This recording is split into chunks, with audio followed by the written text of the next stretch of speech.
Hello. आज की video में बेसिकली हम लोग जो ऑर्गेनिक केमिस्ट्री का हमारा चैप्टर है बायोमोलिक्यूल्स करके, उसमें एमिनो एसिड, पेप्टाइड्स, प्रोटीन्स, मैंने वैसे कार्बोहाइड्रेट्स के ऊपर, ग्लूकोज के ऊपर और जो भी इम्पोर्टेंट रहेगा क्लास 11th के स्टूडेंट हो, 12th के या बीएससी के भी स्टूडेंट हो, तो आप लोगों के लिए भी इम्पोर्टेंट चीज़ें मैं बताते रहता हूँ। और बाकी देखते हैं, चलो आज क्या बताएंगे। मैंने एमिनो एसिड बता रखे, प्रोटीन से बता रखे, पेप्टाइड आप लोग देख भी सकते हो उसको, यहीं पे को मेरे चैनल पे मिल जाएगा, लिखा होगा वहां पर को, तो देखिएगा। अब है एमाइनो एसिड्स को अगर मैं बताऊं, मैंने पहले भी तो बताया आप लोगों को, एक बार देखेंगे ऐसे सारे कंपाउंड, ठीक है, कंपाउंड होंगे जिनमें क्या होता है, एमिनो ग्रुप होते हैं, मतलब कि इसमें NH2 ग्रुप प्रेजेंट होगा, नाइट्रोजन वाला, और कार्बोक्सिलिक एसिड होगा, C double bond OOH, COOH कह लो, कुछ भी कह लो, कार्बोक्सिलिक एसिड, मतलब कि H पॉजिटिव आयन रिलीज करता होगा। तो ऐसा फंक्शनल ग्रुप प्रेजेंट है, उनको क्या कहते हैं हम लोग, एमाइनो एसिड। कार्बन प्रेजेंट होगा, उसके साथ एमाइनो ग्रुप प्रेजेंट है, उसके साथ कार्बोक्सिलिक एसिड ग्रुप प्रेजेंट है, फंक्शनल ग्रुप, तो हम लोग उसको कहते हैं एमिनो एसिड। अब ऐसे सारे एमिनो एसिड हम लोग इनको ज्यादातर तीन कैटेगरी में डिवाइड करते हैं। किस बेसिस पे तीन कैटेगरी पे डिवाइड करते हैं, वो है हमारा कि कार्बोक्सिलिक एसिड उसका कहाँ पर को position of amino acid group with respect to carboxylic acid functionality, कि जो हमारा एमिनो एसिड ग्रुप है ये एमाइनो एसिड में, वो position of amino acid group कहाँ पर को है, कार्बोक्सिलिक एसिड जो फंक्शनल ग्रुप प्रेजेंट है उसके रिस्पेक्ट में। एमाइनो एसिड ग्रुप कहाँ पर को है, पोजीशन क्या है उसकी, कार्बोक्सिलिक एसिड ग्रुप के फंक्शनैलिटी जो फंक्शनल ग्रुप प्रेजेंट है उसके रिस्पेक्ट में। समझ में आ रहा है क्या बोल रहा हूँ? नहीं समझ में आ रहा है तो पढ़ना पड़ेगा इसको, ठीक है। अब देखो एमाइनो एसिड्स क्या होते हैं, तीन क्लासेस में इसको मेजरली डिवाइड करते हैं। कहा बहुत सी चीजें मैं पहले भी पढ़ाता हूँ, जो चीजें छूट गई हैं वो छूट भी गई होंगी, वो ज्यादा कुछ खास होगा नहीं, और जो चीजें बची रहती है मैं बाद में भी पढ़ाता हूँ। अब सब चीज पढ़ा दूंगा तो सब चीज पढ़ा पाना मुश्किल होता है, तो मैं कोशिश करता हूँ कि इंपॉर्टेंट इंपॉर्टेंट चीजें पढ़ाऊँ। इससे पहले का भी खास है, ये मत सोचना कि मेरे को नहीं पता है, मैंने अल्फा बीटा गामा बताया होगा कभी। अब आज देखो, मैंने पहले क्या बताया था, खाली अल्फा एमिनो एसिड लिख दिया था, बीटा लिख दिया था, गामा लिख दिया था, लेकिन उनका थ्योरेटिकली नहीं बताया था उसको। मैंने खाली फिगर बना दिया था और शॉर्ट में आप लोगों को ट्रिक वगैरह बताई नहीं बताई, वो बात अलग है, याद कर लेना उसको, ट्रिक क्या चाहिए। अल्फा एमिनो एसिड है जैसे, तो क्या होता है, अल्फा कार्बन पे प्रेजेंट होते हैं हमारा NH2 ग्रुप भी, एमिनो ग्रुप भी और COOH ग्रुप भी। अल्फा कार्बन मतलब जो फंक्शनल ग्रुप के बगल में कार्बन है, उस पे ही NH2 ग्रुप भी है, उस पे ही COOH ग्रुप भी है। बीटा कार्बन मतलब, बीटा एमिनो एसिड मतलब दूसरा पार्ट है जो, अल्फा कार्बन के बगल में क्या होता है, अल्फा ये कार्बन, ये होगा ये वाला, इसमें प्रेजेंट होता तो अल्फा एमिनो एसिड होता है NH2 ग्रुप। लेकिन अगर बीटा कार्बन पे प्रेजेंट है एमिनो एसिड ग्रुप, तो कहाँ होगा, ये अल्फा है ये बीटा, तो beta amino acid, NH2 group यहाँ प्रेजेंट है, COH ग्रुप यहाँ प्रेजेंट है। गामा एमिनो एसिड क्या होगा, अगर अल्फा कार्बन ये हुआ, COH ग्रुप ये है, दिख रहा है कुछ, इसको जूम करूं मैं थोड़ा, देखो, COH ग्रुप ये है, CH2 ये है, alpha carbon, beta carbon, gamma carbon, तो NH2 हो गया। राइटिंग ऐसी है मेरी। अल्फा एमिनो एसिड देखते हैं, समझ में आ जाते हैं, खाली बहाने बनाते हैं लोग। अल्फा एमिनो एसिड मतलब ऐसे सारे एमिनो एसिड जो कब हम लोगों को मिलेंगे, are obtained from the protein और पेप्टाइड हाइड्रोलिसिस। अगर हम लोग प्रोटीन की हाइड्रोलिसिस कर लें या पेप्टाइड, जो हमारे पास बॉन्ड होते हैं प्रोटीन में, पेप्टाइड लिंकेज होते हैं, उसका हाइड्रोलिसिस कर लें, मतलब वाटर के साथ उसको ट्रीट कर लें, जिसपे एमिनो ग्रुप होता है अल्फा पोजीशन पे, COH ग्रुप के रिस्पेक्ट में, ये देख लो, ये तो है अल्फा एमिनो एसिड, ये अल्फा कार्बन मतलब ये कार्बन, इस पे NH2 लगा है, इस पे COH लगा है, तो अल्फा एमिनो एसिड, बस इतना आसान तो है। अगर हम लोग ऐसे प्रोटीन या ऐसे पेप्टाइड बॉन्ड या ऐसे किसी कंपाउंड की हाइड्रोलिसिस कर दे रहे हैं जिसपे अल्फा पोजीशन में COH ग्रुप प्रेजेंट है और एमिनो ग्रुप भी वहीं पर को प्रेजेंट है, तो हम लोगों को जो एमिनो एसिड मिलता है, बोल रहे हो, अल्फा एमिनो एसिड है। अब आर की जगह कुछ भी रख लो, हाइड्रोजन रख लो, CH3 रख लो, वो अलग अलग चीजें मैंने बताई हैं। कुछ रखेंगे ना, आर के बदल मतलब ग्रुप होते हैं, 11th 12th में बताते हैं चीजें, आर मतलब ग्रुप है यहाँ पर को, कोई कुछ भी हो सकता है। अब कितने लिखते रहेंगे तब आर लिखे यहाँ पर को, कितने जो लिखते रहेंगे ना, हाइड्रोजन जो लिखेगा, एक कार्बन जो लिखेगा, दो कार्बन जो लिखेगा, तब मैंने बताया था, पिछली वीडियो देखना कभी फुर्सत मिले तो। अब है हमारे पास 20 एमिनो एसिड होते हैं ज्यादातर, नेचुरली एकरिंग अल्फा एमिनो एसिड, जो प्रोटीन सिंथेसिस के लिए रिस्पॉन्सिबल होते हैं। एमिनो एसिड जुड़ जुड़ के ही तो प्रोटीन बनता है, पेप्टाइड लिंकेज से जब एमिनो एसिड जुड़ते हैं तो ये हमारे अल्फा एमिनो एसिड बेसिकली 20 तरीके के नेचुरली अकरिंग, नेचुरली, हाँ गलती मत कर देना, नेचुरली कह रहे हो, नेचुरली अकरिंग 20 होते हैं। उसमें से 19 जो अल्फा एमिनो एसिड है वो क्या होते हैं, ऑप्टिकली एक्टिव होते हैं। ऑप्टिकली एक्टिव मतलब प्लेन पोलराइज लाइट को रोटेट कर देंगे, ऐसे समझ लो, जो भी होता है वो, चलो ऑप्टिकली एक्टिव होते हैं ऐसे ही समझ लो यार। Due to presence of one chiral centre, उसमें एक कायरल सेंटर प्रेजेंट है तब अल्फा एमिनो एसिड में। 19 जो अल्फा एमिनो एसिड है 20 में से 19 क्या होते हैं, ऑप्टिकली एक्टिव होते हैं। लेकिन एक में क्या होता है, एक amino acid alpha amino acid में जिसका नाम है ग्लाइसिन, स्ट्रक्चर पिछली वीडियो में बता रखे हैं, वो ऑप्टिकली इनएक्टिव होते हैं। क्यों होता है, क्योंकि वो कायरल सेंटर उस पर अपसेंट है। हो जाएगा ये। अब जो एमाइनो ग्रुप प्रेजेंट होता है, एक खास बात, एमाइनो ग्रुप जो प्रेजेंट होता है अल्फा एमिनो एसिड में वो 1 डिग्री होता है ज्यादातर, हर किसी में।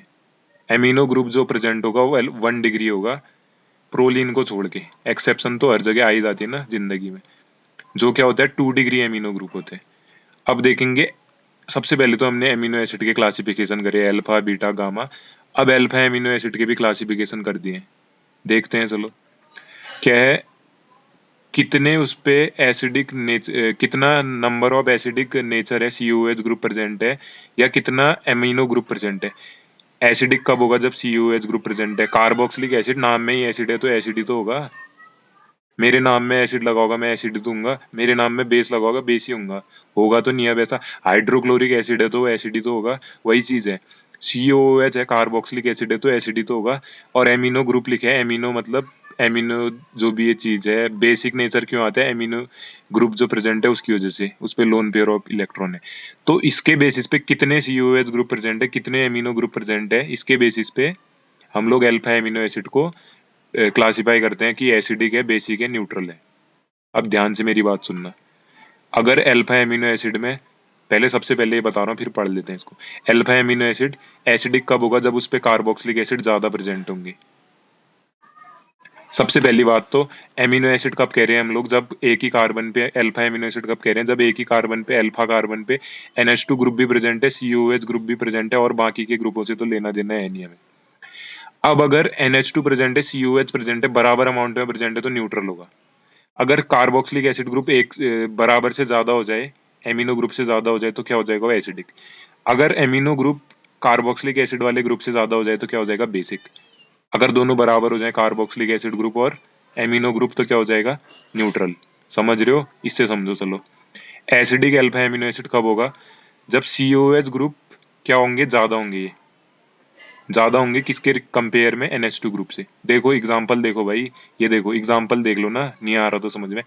ये रहा हमारा अल्फा एमिनो एसिड, क्यों कहा, देखो ये है COH ग्रुप फंक्शनल ग्रुप, ये है अल्फा कार्बन, उस पे लगे NH2, फिर एक और CH2, फिर एक एक COH दिख रहा है। तो ज्यादा क्या है इस पे, कोई भी बता देगा, एक COH ग्रुप, एक COH ग्रुप, तो क्या हो जाएगा ये, एस्पार्टिक एस्पोर्टिक जो भी हो गए, नाम में शायद मेरे को गलती लग रही है, देख लेना, चलो जो भी है, एस्पोर्टिक है, एस्पार्टिक होगा सर। तो COH ग्रुप ज्यादा है तो एसिडिक होगा। दूसरा देखो बेसिक कब होगा, जब COH ग्रुप कम हो या NH2 ग्रुप ज्यादा हो। एक ही बात है ना, कुछ भी कहूं मैं, COH ग्रुप कम हो या NH2 ग्रुप ज्यादा हो। COH ग्रुप को अगर NH2 ग्रुप से कंपेयर कर रहे हैं तो मतलब कि NH2 ग्रुप ज्यादा है, COH कम है। जैसे देखो एग्जांपल देखो, ये क्या हो गया यहाँ पर कोई, ये देखो चलो इतना लाइन देखना है, NH2 CH2 CH2 CH2 CH2 CH NH2 COH, ये है पूरा। अब देखो ना यहाँ पर कोई एक कार्बन, दो कार्बन, तीन कार्बन, चार कार्बन, पांच कार्बन, COH का भी कार्बन मारे तो 6 कार्बन, गिनते रहना। अब क्या है, NH2 एक प्रेजेंट है, दो प्रेजेंट है, COH कितने प्रेजेंट है, एक। तो ज्यादा अमाउंट में NH2 ग्रुप प्रेजेंट है ना, तो क्या हो जाएगा, बेसिक हो जाएगा, क्योंकि NH2 की वजह से बेसिक करेक्टर आता है अल्फा एमिनो एसिड में। तो ये क्वेश्चन भी बहुत बार पूछा जाता है कि अल्फा एमिनो एसिड एसिडिक होगा, बेसिक होगा, क्यों होगा, पता चल गया आज। COH ग्रुप प्रेजेंट है तो एसिडिक, NH2 ग्रुप प्रेजेंट है तो बेसिक, अगर दोनों बराबर प्रेजेंट है तो न्यूट्रल। देखो न्यूट्रल देखो, अब न्यूट्रल अल्फा एमिनो एसिड, अगर कार्बोक्सिलिक एसिड और NH2 ग्रुप दोनों इक्वल अमाउंट में प्रेजेंट है तो बेसिक अल्फा एमिन मतलब sorry neutral alpha amino acid. Example देखो, CH3 CH COH NH2, COH group एक है, NH2 ग्रुप एक है, एलेनिन हो जाएगा। ज्यादा टाइम इस पे अब देते नहीं है। अब देखते हैं हम लोग अगली चीज, वेट थोड़ा हम लोग देखेंगे अब एसेंशियल और non essential alpha amino acid. जो हमारे 20 टाइप के नेचुरल अल्फा एमिनो एसिड होते हैं, 20 कैटेगरी के, और भी होंगे, नेचुरल की बात कर रहे हैं, सिंथेटिक भी तो होंगे। तो उनको डिवाइड किया गया एसेंशियल है या non essential alpha amino acid, या खाली एमिनो एसिड कहो, अल्फा छोड़ो, अल्फा बीटा गामा भी तो है एमिनो एसिड में भी। तो एमिनो एसिड एसेंशियल और नॉन एसेंशियल में बांटे गए हैं। ऐसे सारे एमिनो एसिड एसेंशियल कब कहेंगे, जिन जो हमारी बॉडी में नहीं बन पाते हैं, हम लोगों को बाहर से लेने पड़ते हैं, डाइट में या जहाँ से भी हम लोग बाहर से ले रहे हैं, बाहर के सप्लीमेंट से ले रहे हैं, बाहर से अपनी नीड पूरी कर रहे हैं, तो वो क्या हो जाएंगे, एसेंशियल। अगर हमको, ऐसे समझो एग्जाम्पल, हमको खुद ब खुद कोई प्यार करने वाला मिल रहा है, तो हमारे लिए उसकी कोई वैल्यू नहीं रहती है। अगर हमको प्यार ही नहीं मिल पा रहा है, बाहर हमको ढूंढना पड़ रहा है प्यार, एग्जाम्पल है, ठीक है, खाली दिल नहीं लगाने कुछ, बाहर पे हम लोग को ढूंढना पड़ रहा है प्यार किसी और से, तो वो क्या हो जाएगा, तब वो हमारे लिए कोई भाव ही नहीं दे रहा है, कुछ वही नहीं कर रहे, तो हमें रिस्पॉन्ड ही नहीं कर रहे, तो बहुत ही एसेंशियल हो जाते हैं। आदमी ऐसा हो जाता है पागल कि हाँ यार ये तो एसेंशियल है, तो बहुत ही जरूरी है, इससे जरूरी तो कोई है ही नहीं जिंदगी में, ऐसे करके। तो वैसे ही एमिनो एसिड के केस में भी है। अगर खुद बॉडी में बन गया, खुद उसके घर में बन गया, तो अल्फा एमिनो एसिड क्या है, जरूरी नहीं है। अगर कमी हो जा रही है उसकी, तो जैसे जीवन में प्यार की कमी हो जा रही है, ठीक है, लोगों के, तो उनके लिए उनको लग रहा है प्यार तो बहुत ही जरूरी है, ऑक्सीजन, हवा, पानी, इन सबसे भी जरूरी है, लेकिन ऐसा नहीं है। लेकिन इस केस में एसेंशियल एमिनो एसिड किसको कह रहे हैं, जो बॉडी में नहीं बन पा रहे, जिसको हम लोगों को बाहर से लेना पड़ रहा है, वो essential alpha amino acid. Example देखो, valine, Eleusine, आइसोल्यूसाइन, lysine, arginine, etcetera. दिल नहीं लगाने, इनसे पढ़ लो जो बता रहा हूँ। Non essential alpha amino acid, ऐसे सारे अल्फा एमिनो एसिड जो बॉडी में नहीं बनते हैं, जिसको सॉरी यार, जो बॉडी में बन जाते हैं और जिसको हम लोगों को बाहर से लेने की जरूरत नहीं होती है, वो नॉन एसेंशियल एमिनो एसिड। जो हम लोगों से खुद ब खुद प्यार कर रहे हैं, हमको जरूरत ही नहीं है उसके प्यार की, कोई वैल्यू नहीं है, कोई हमें फ्री में प्यार बांटता फिर रहे हैं, हम तो, हमें कोई वैल्यू नहीं है, मुंह ही नहीं लगा रहे हैं उसको, ठीक है। ऐसा ही एमिनो एसिड के केस में भी है। जो एमिनो एसिड हमको खुद ब खुद मिल रहा है, हमारी केयर कर रहे हैं, खुद ही मिल रहा है, उसकी वैल्यू नहीं समझ रही है कोई बॉडी हमारी, तो वो नॉन एसेंशियल एमिनो एसिड है। तो ऐसा नहीं होना चाहिए, लेकिन यहाँ पर हो रहा है। नॉन एसेंशियल अल्फा, ऐसा कुछ नहीं है, ठीक है, पढ़ लेना इसको। Non essential alpha amino acid क्या है, ये भी बहुत जरूरी है बॉडी ग्रोथ के लिए और हेल्थ के लिए, जैसे एसेंशियल अल्फा एमिनो एसिड होते हैं। जैसे एग्जांपल है सीरीन, प्रोलाइन, आइलिनिन, जो भी है। अब देखो अल्फा एमिनो एसिड का कॉन्फ़िगरेशन हम लोग देखते हैं।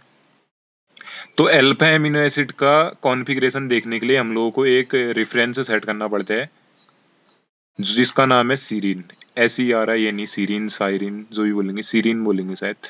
तो जिससे हम लोग अल्फा एमिनो एसिड को बता सकते हैं कि वो डी अल्फा एमिनो एसिड है या एल एमिनो एसिड है, अल्फा को छोड़ो, डी सीरीन है, एल सीरीन है। एग्जांपल देखो, जैसे सीरीन का क्या होगा, फिर स्ट्रक्चर बना रखे, एक कार्बन यहाँ होगा, दूसरा कार्बन यहाँ, तीसरा यहाँ, एक कार्बन यहाँ, दूसरा कार्बन यहाँ, तीसरा कार्बन यहाँ। क्या है सीरीन का फॉर्मूला, फिर एक कार्बन यहाँ होगा तो COH ग्रुप ऊपर लगे, कहीं भी लगा लो यार, इससे रहने दो, कार्बन है, COH ग्रुप लगे, CH2OH लगे, एल्कोहलिक ग्रुप, हाइड्रोजन लगे, NH2 लगे, तो डी सीरीन बोलते हैं इसको। अब डी और एल कैसे याद रखने ना, एक ट्रिक बताऊं, वैसी ग्लूकोज वाली यहाँ पर को भी, फिशर प्रोजेक्शन बोलते हैं इसको, जब ये ऐसी लाइन लाइन काटी होती है, तभी कह रहा हूँ पिछली वीडियो देख लेना मेरी, अभी भी आ रहा है समझ में। ये देखो, अगर left side amino group present है अल्फा, मतलब ये NH2 ग्रुप प्रेजेंट है लेफ्ट साइड, तो उसको क्या बोलेंगे, एल सीरीन। और राइट वाले के लिए तो कुछ है नहीं, उसको डी बोल देंगे। लेफ्ट मतलब एल सीरीन, एल सीरीन मतलब कि एल एमिनो एसिड भी बोल सकते हो, लेकिन ये इसका नाम सीरीन है तो एल सीरीन लग गया, हो जाएगा। COH लगाने हैं, CH2, और कुछ अंतर नहीं है। देखो इसमें राइट साइड है, इसमें लेफ्ट साइड है।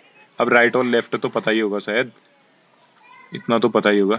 और इसमें क्या होता है, centre of symmetry, chiral centre होता है। देखो कायरल सेंटर है, कार्बन है, ऊपर COH है, नीचे CH2OH है, हाइड्रोजन है, NH2 है।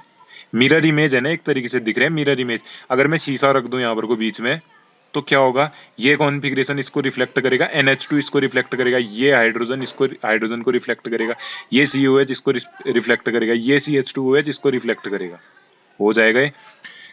अब इसी को रिफरेंस मान के, जैसे देखो एग्जाम्पल समझना, किसी टीचर ने क्या करा ना, किसी टीचर ने क्या करा, कॉपी चेक करी, एक कॉपी चेक करी उसने, चलो 10 कॉपी चेक करी, एक उसको 50 कॉपी चेक करनी है, उसने पहले 10 कॉपी चेक करी, बुक से देख देख के, आंसर देख देख के, गूगल वगैरह से देख देख के चेक कर रहे हो कॉपी। फिर क्या हुआ, अचानक से एक बच्चे के 100 में से 100 नंबर आ गए, तो उसने क्या करा यार, उसने कहा अब मैं क्या करूं, गूगल से रहने देता हूं चेक करना आंसर, बुक से रहने देता हूं, अब इसी 100 नंबर वाले बच्चे की कॉपी से बाकी बच्चों की कॉपी भी चेक करता हूं, फिर उनको नंबर देता हूँ। जिसने इसके जैसे आंसर लिखे होंगे उसको नंबर दे दूंगा, जिसने अंट संट भजन गाने जो कुछ भी लिखा होगा, भजन तो अच्छी चीज है, जो भी लिखा होगा अंट संट उसको नंबर नहीं दूंगा। तो ऐसा ही एमिनो एसिड के केस में भी है।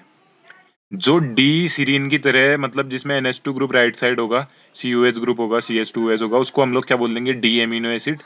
जिसमें NH2 ग्रुप लेफ्ट साइड होगा, COH होगा, CH2OH होगा, हाइड्रोजन, ये ग्रुप तो कुछ भी हो सकता है, हाइड्रोजन ही जरूर, आर लगाते हैं यहाँ पर। तभी कह रहा हूँ पहले की वीडियो देख लेना, बार बार मैं बोल नहीं रहा हूँ, ये बता रहा हूँ, तुम्हारे लिए बोल रहा हूँ मैं। मेरे को क्या करना है, देखो डी और एल सीरीन के रिस्पेक्ट में हम लोग अल्फा एमिनो एसिड को रहने दो, एमिनो एसिड पढ़ो इसको खाली, अल्फा को तो मैं इग्नोर कर रहा हूँ, जैसे तुम इग्नोर करते हो लोगों को। अल्फा एमिनो एसिड को मैं इग्नोर कर रहा हूँ, हो जाएगा। एमिनो एसिड को मैं अगर बोलूं डी और एल सीरीन से कंपेयर करके, एमिनो ग्रुप अगर राइट साइड में है अल्फा कार्बन के, चलो कार्बन यार खाली, एल राइट साइड में है अगर एमिनो ग्रुप, ये राइट साइड में है अगर, तो क्या बोल देंगे उसको, डी कॉन्फ़िगरेशन बोल देंगे उस एमिनो एसिड का।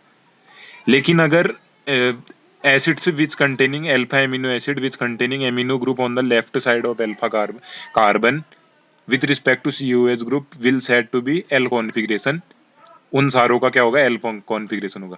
अगर किसी भी अल्फा एमिनो एसिड का ऐसा कॉन्फ़िगरेशन हमको दिया है जिसमें लेफ्ट साइड NH2 लगा है, तो उसको हम लोग क्या बोलेंगे, एल कॉन्फ़िगरेशन। जैसे एग्जांपल देखो, ये है सीरीन है, इसमें राइट साइड NH2 है, तो हम लोगों ने क्या बोल दिया, डी सीरीन, लेफ्ट साइड है तो NH2 एल सीरीन, एल मतलब लेफ्ट, लेफ्ट मतलब NH2 होगा, ऐसे समझो इसको। अब है अगला टॉपिक हमारा, इसको हम लोग आज नहीं पढ़ेंगे, इसको अगले अगर आ गई तो मेरी अगली उसमें देखेंगे। Amphoteric behaviour and zwitter ion concept.